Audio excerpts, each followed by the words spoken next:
Everybody, welcome to our DT sharing today. Good morning. Okay, we're going to jump into our text today. So, the Great Commission, Matthew 28 and Acts 1.8. Common passage, but struck by something interesting this time that I thought. So, Jesus comes and speaks to his disciples.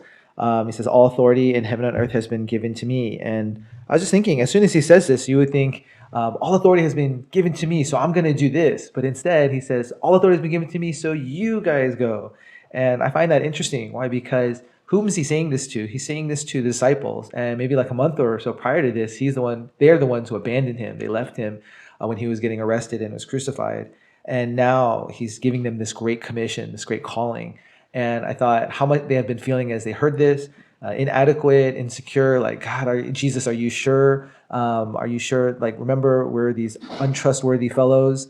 But Jesus is sure, and he assigns us to them. So I thought a lot of times in ministry, when we're given such a task, we feel inadequate, incompetent, not capable, wish you would send someone else. And like we've said over the past few DT sharings too, I think people throughout the Bible have felt that way. But it's the way that God works. He works with the weak and he works with the foolish to shame the wise and the strong. So again, we see that pattern here. And what is the basis on which he sends them is the authority that was given to him, and that's based on the resurrection of Jesus, that he died and rose again, and that's the great assurance that we have. So we are ambassadors for Christ. That's what this Great Commission is about. And just like you have a U.S. ambassador to some foreign nation, they have the power to speak on behalf of that nation, and so we're given this kind of privilege. And I think that's one of the ways to see it is even as inadequate as we feel insecure. That God is the one who is sending us. And so our security not comes from our own competence, our own abilities, but because that God is the one who's sending us.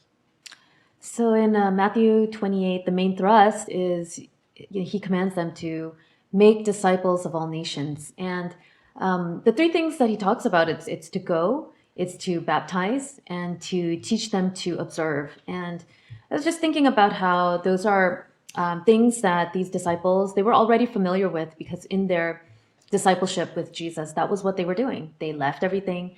They experienced baptism of people, and then they also received being discipled by Jesus, daily walking with him. And so what Jesus was telling them wasn't anything new. They were already familiar with that.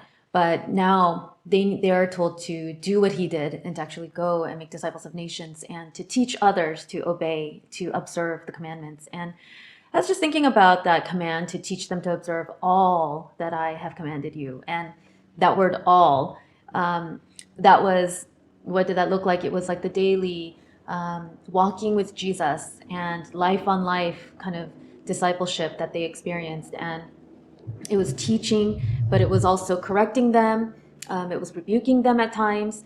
And I was just thinking about how even though he calls us to make disciples, we are also, it's also implied that we also need to receive that kind of ministry done unto us to be made into a disciple. So that's going to mean receiving that kind of correction and rebuke and being taught how to observe all of the commandments. And so not only are we told to do that and make disciples, but we also ought to receive that as well in our discipleship.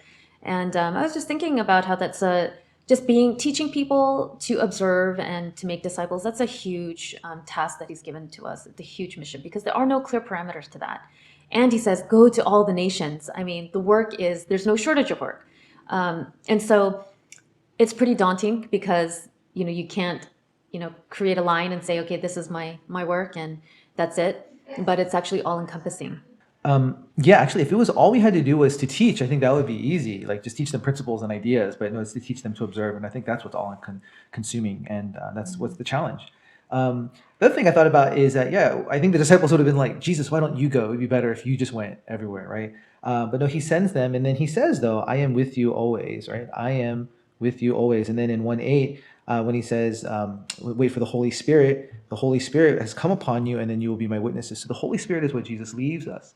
So he goes up and ascends to heaven, but he leaves the Holy Spirit, and that's what gives us assurance, and that's what helps us to actually go out and to make disciples and to do ministry and to live this life. And I was thinking about a passage in John 14, and it says, and I will ask the Father, and he will give you another helper to be with you forever. And so Jesus saying actually, and theologians talk about how that's actually a greater power in Jesus leaving us, the Holy Spirit, because he sort of multiplies himself even more because the Holy Spirit can be with all of us and enable all of us to be his disciples, discipling others. So that's the reassuring part, is that he has gone through the worst, death on the cross, but being risen, and he gives us the assurance that he is with us. And I think being with is a very comforting feeling as we do this kind of daunting task of ministry. So really appreciate that. All right. All right. Have a See good you guys day. tomorrow. Bye. Bye.